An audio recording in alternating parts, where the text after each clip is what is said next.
Bueno, vamos a ver un pequeño resumen de lo que es la objetividad y subjetividad textual, ¿vale? El objetivo sería saber cuándo un texto es objetivo y cuándo es subjetivo.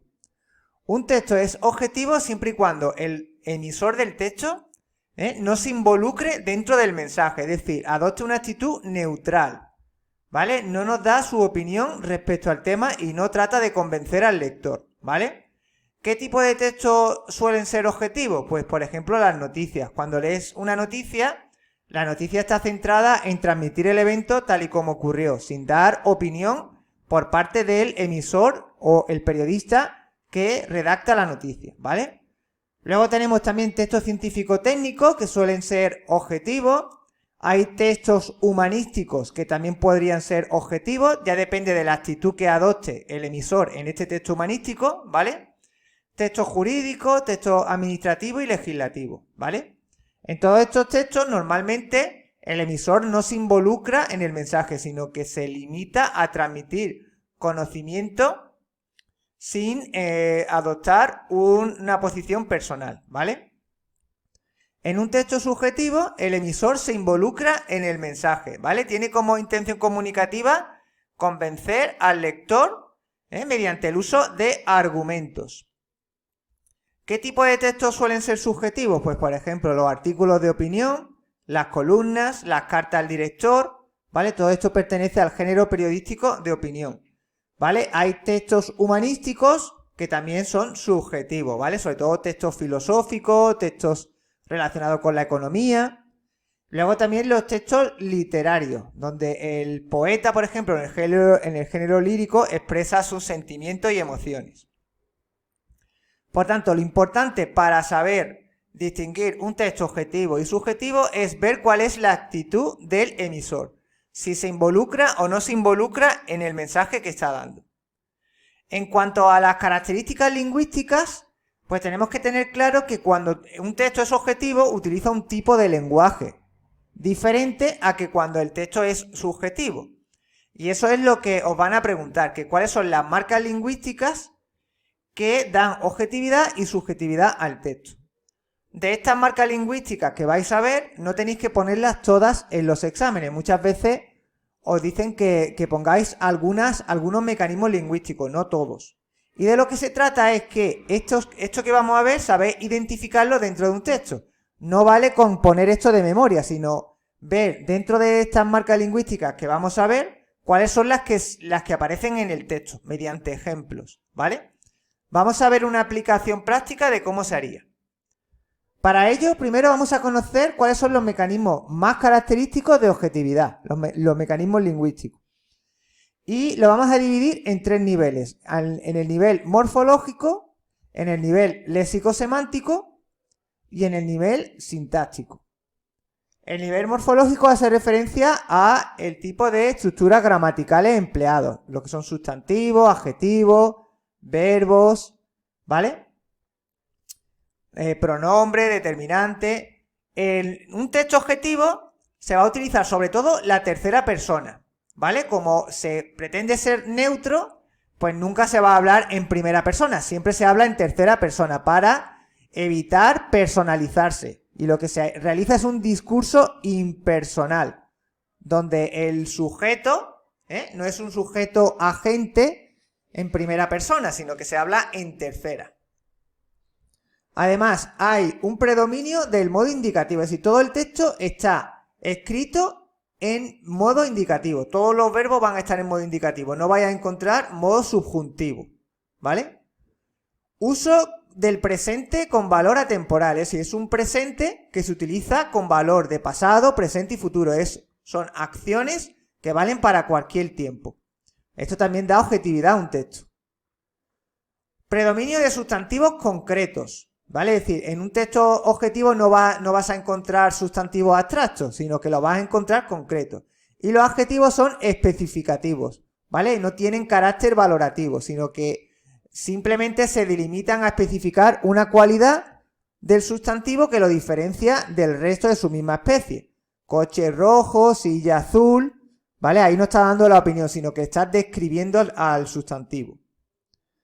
En cuanto al nivel léxico-semántico, esto se refiere al tipo de vocabulario utilizado utiliza un lenguaje denotativo. Esto es que las palabras significan literalmente lo que pone en el diccionario, es decir, no son ambiguas, no tiene doble significado. Lo que se trata es de evitar la ambigüedad. Y además se suele utilizar las nominalizaciones. ¿Qué son las nominalizaciones? Pues eso es crear palabras a partir de verbos, crear sustantivos a partir de verbos. Por ejemplo, del verbo clasificar, pues si yo formo un sustantivo a partir del verbo clasificar, pues sería clasificación. Con el sufijo opción he formado un sustantivo, eso se llama nominalización. Formar sustantivo a partir de verbos. En cuanto al nivel sintáctico, esto es la forma en la que se relacionan las oraciones dentro del texto.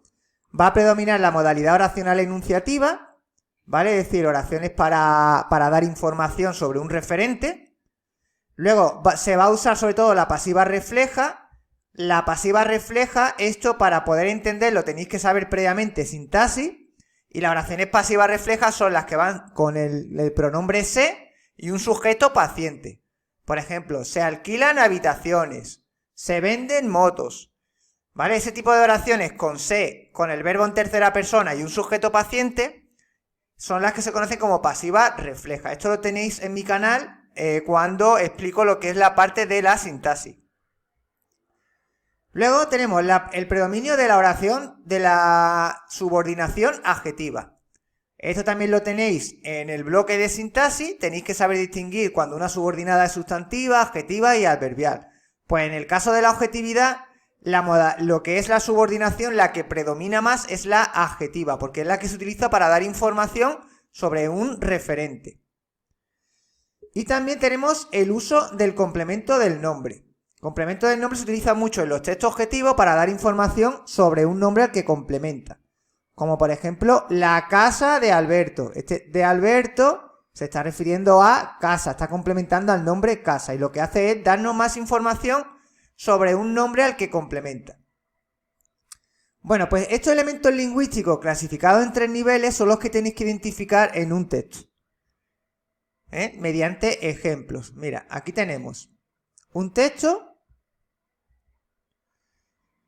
Esto es un texto periodístico, concretamente es una noticia. Este es el titular. Esta es la entrada. Y este es el cuerpo de la noticia. Entonces, obviamente, al hacer una noticia, pues vais a identificar que es un texto objetivo. Explicáis el motivo, porque el autor del texto no se involucra en el mensaje, mantiene una postura neutra. Y los mecanismos lingüísticos son los siguientes. A nivel morfológico, pues tenemos el discurso impersonal. Esto es que está escrito en tercera persona, ¿vale? Esto es súper importante porque es un mecanismo muy característico de la objetividad, que esté escrito en tercera persona. Predominio de sustantivos concretos.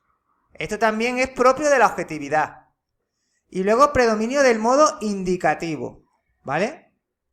Frente al subjuntivo. Pues estos son 3 recursos lingüísticos a nivel morfológico. Tampoco se trata de que pongáis todos, sino que pongáis unos cuantos por nivel. En cuanto al nivel léxico-semántico, pues tenemos un uso del lenguaje denotativo para evitar la ambigüedad, que todos los textos objetivos tienen que evitar ser ambiguos, ¿vale? Con vocablos como publicidad, youtubers. Luego, a nivel sintáctico, tenemos el predominio de la modalidad oracional enunciativa para informar. Podéis poner algunos ejemplos donde se vea que las oraciones son enunciativas, ¿vale? Cualquier frase del texto os vendría bien para ponerla, ¿vale? Uso abundante de la subordinación adjetiva para dar explicaciones sobre lo que se está informando, es decir, la subordinación adjetiva, lo que habéis visto antes, y ponéis una frase del texto donde aparezca una subordinada adjetiva. Como por ejemplo esta de aquí. Las niñas son las únicas que desarrollan roles de maternidad. Este que desarrollan roles de maternidad está refiriendo a las niñas, que es el antecedente. Otro mecanismo de objetividad propio de la noticia es el uso del estilo directo para recoger declaraciones, testimonios de protagonistas, ¿vale? Es cuando se escribe entrecomillado, ¿vale? Como tenéis aquí estas palabras que están entrecomilladas están recogiendo el testimonio del presidente de una organización. Entonces, los textos que recogen palabras literales de los personajes están escritos en estilo directo. Reproduce literalmente lo que dice otra persona y eso da objetividad a un texto, ¿vale? Bueno, pues esto sería algunos mecanismos de objetividad que podéis encontrar en esta noticia. Vamos ahora con la subjetividad, que como hemos visto, el autor se involucra en el mensaje, da su punto de vista. Los mecanismos de objetividad, de subjetividad, también los clasificamos en 3 niveles: nivel morfológico, léxico-semántico y sintáctico. En nivel morfológico, pues si en la objetividad se utilizaba la tercera persona, en la subjetividad se va a utilizar la primera, porque el autor se involucra y al involucrarse personaliza el discurso, ¿vale? Mediante el uso de la primera persona, tanto de pronombres como de determinantes posesivos, ¿vale? De primera persona. Luego, si en la objetividad predominaban los sustantivos concretos, en la subjetividad van a predominar los sustantivos abstractos. Y los adjetivos van a tener un carácter valorativo. Es decir, ya no se trata de describir la cualidad del sustantivo que lo diferencia del resto, sino que la cualidad que se le va a dar es está influenciada por tu opinión. Son adjetivos que valoran al sustantivo bajo tu punto de vista. Además, en vez del uso del modo indicativo, aquí se va a utilizar el modo subjuntivo, ¿vale? Es totalmente distinto el lenguaje, como veis, que se utiliza a nivel morfológico para ser subjetivo que para ser objetivo, ¿vale? Y además se utilizará adverbios con carácter valorativo, como por ejemplo el adverbio indudablemente, posiblemente. Es decir, son una serie de adverbios que introducen un matiz subjetivo a la oración. Vamos a ver ahora el nivel léxico-semántico. Pues si el lenguaje era denotativo en la objetividad, en la subjetividad el lenguaje es connotativo. Es decir, hay palabras que son ambiguas, que tienen varias interpretaciones, ¿vale? Expresiones de sugerencia, como por ejemplo cuando utilizas expresiones del tipo por supuesto, sin duda. Este tipo de expresiones atenúan el carácter subjetivo de un texto. Uso de vocablos, esto es, palabras con carácter afectivo. Son las palabras que terminan en ico, ica, illo, illa, ¿vale? Que le da una afectividad a la palabra, es decir, como que te involucra más con la palabra. Uso de recursos expresivos, como por ejemplo la ironía, las metáforas, los símiles, es decir, recursos propios del lenguaje literario. Uso de marcadores que expresan el punto de vista del hablante. Por ejemplo, cuando dice bajo mi punto de vista, en lo que a mí respecta, todo ese tipo de frases que se utiliza para introducir una opinión, ¿vale? Dan subjetividad al texto. Uso de palabras entrecomilladas para expresar ironía o sugerencia, así como el uso de paréntesis y los puntos suspensivos. Es decir, cuando tú escribes algo y entre paréntesis le apostillas o quieres introducir tu opinión, con un adjetivo o con una frase irónica, también está siendo subjetivo. Vale, pues eso serían algunas marcas lingüísticas a nivel léxico-semántico. A nivel sintáctico, pues la modalidad oracional que vais a encontrar, pues vais a encontrar oraciones desiderativas, que son las que expresan deseo, oraciones dubitativas, que expresan duda, exhortativas, que dan órdenes, e interrogativas para hacer preguntas. Y también se utilizan mucho los adjetivos atributivos. Estos son adjetivos que están detrás de un verbo copulativo, ser, estar y parecer. Bueno, lo importante, aparte de saberos cuáles son los mecanismos más característicos, es identificarlo en un texto. Vamos a ver un texto para que identifiquemos los mecanismos de subjetividad. Aquí tenemos un artículo de opinión, una columna que diga de Rosa Montero. Y aquí ya tenemos que ver cuáles son los mecanismos de subjetividad, empezando por el nivel morfológico. Pues fijaros, los que yo he encontrado, los más importantes son personalización del discurso, por medio del uso del verbo en primera persona. Creo que, ese creo está en primera persona, por tanto ya está personalizando el discurso. Ya había encontrado una marca lingüística muy característica de la subjetividad y ponéis un ejemplo, Empleo del modo subjuntivo. Hoy quizá escuezan un poco. Este escuezan es presente de subjuntivo. Por tanto, ya tenéis identificado otro mecanismo lingüístico de subjetividad. Uso de adjetivos con carácter valorativo. Corrupción moral. Aquí está, corrupción moral, ambiente malsano. Todos estos adjetivos está aportando, está posicionando a la autora, calificando al tipo de corrupción de la que está hablando. Digamos que está dándole un matiz subjetivo. Uso de adjetivos abstractos, sensibilidad, corrupción, ¿vale? Si veis que usa sustantivos abstractos, pues también lo tenéis que marcar como un mecanismo lingüístico de subjetividad. En cuanto al nivel léxico-semántico, pues tenemos palabras con doble significado, lo que es valor connotativo. Cuando aquí se dice son el ojo de un huracán de circunstancias.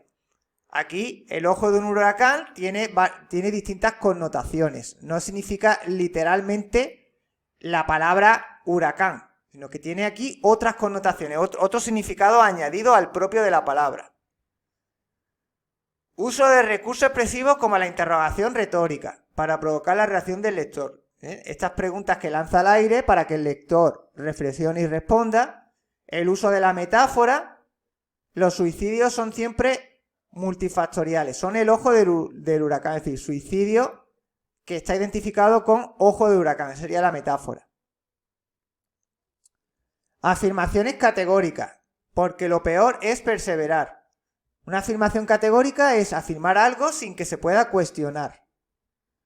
Uso de expresiones de sugerencia que expresan subjetividad. Aquí aparece la palabra por supuesto. Ese por supuesto también es un rasgo característico de la subjetividad, este tipo de expresión. Pues como veis, de lo que se trata es de identificar estos mecanismos lingüísticos dentro del texto y ponerlo mediante ejemplos sacados del texto, ¿vale? En cuanto a nivel sintáctico, pues aquí tenemos el empleo de la modalidad oracional dubitativa. Hoy quizás escueza un poco. Este quizás está expresando duda. Uso de adjetivo atributivo. Aquí donde dice con millones sea súbita y enorme.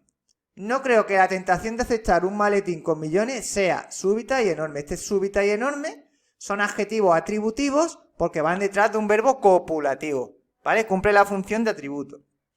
Pues todos estos mecanismos que he sacado del texto, lo he sacado porque previamente me he estudiado esta plantilla para poder sacarlo. Si no te sabes esta plantilla es imposible que tú puedas identificar esos mecanismos. Entonces lo recomendable es apuntar esta plantilla, hacer muchos comentarios en los que vayáis visualizando qué mecanismos se utilizan en el texto y a base de ir haciendo uno y otro, pues lo terminaréis memorizando, ¿vale? Bueno, pues esto es lo más destacado en cuanto a la objetividad y subjetividad y nos vemos en el siguiente vídeo.